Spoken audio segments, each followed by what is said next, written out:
At first glance, Edan Posner probably seems like the typical CSM student. He's young, he likes to party, and everything about his life revolves around sport. But when you hear about his family and upbringing, you find out he's definitely had to travel a different road.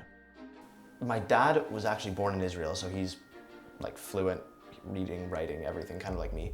But my mom doesn't know how to read or write in Hebrew. She can speak it fluently, she can't read it, she can't write it. She basically just learned it through speaking to my dad while they were growing up and everything. But she lived in Israel for a portion of her life. It's where she met my dad. Yeah, she is Jewish, but maybe the least Jewish out of everyone in my family. With his parents being from another country, Edan found himself having to cultivate his love of sports on his own. I kind of taught myself. I was very into sports as a kid in terms of playing them more than I was in following them, and it kind of switched around as I got older. No one in my family knows jack about sports, anything.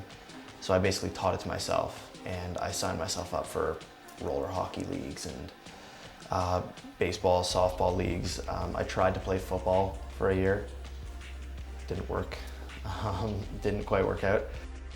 Making things even harder for him, his parents enrolled him at the Community Hebrew Academy of Toronto, aka CHAT.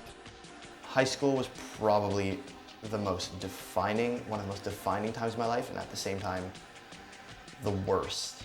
I hated high school. The person, me as I am right now, is completely different than I was in high school. I was fat in high school, if you can believe that, by the way. Just to be clear, I was fat.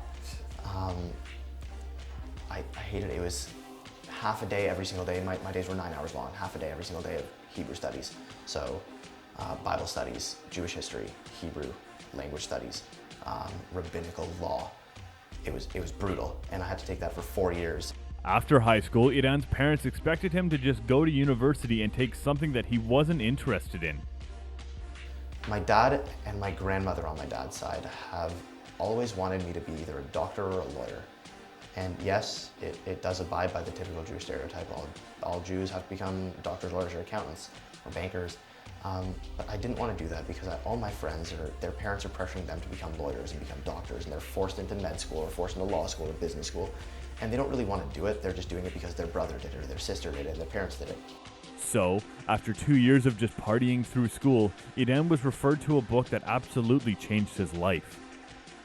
So the Fountainhead follows an archaeologist by the name of Howard Rourke. And basically this guy just decides that he would rather struggle doing something that he loves than be successful doing something that society tells him he should be doing.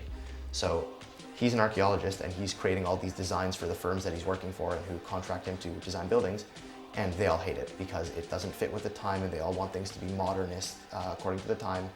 And he's drawing these beautiful Victorian massive houses, just not caring, and he just sees this image of what he wants to do and goes with it regardless of what anyone tells him. And he gets rejected time and time and time again until one day one guy, a Mr. Cameron, actually hires him because he was very much the same as Howard Rourke is. He just doesn't care. And that's kind of why his career has sunk into obscurity, because while everyone else is doing what society wants him to do, he's decided to keep doing what he wants. So he gets those few clients every now and then, but it's still doing something he loves. And it's basically, the entire theme is that man alone is an end unto himself, and that only the man himself can stop himself from achieving what he wants to. Now, 1 year into CSM, Edan's finally hopeful with what the future has in front of him.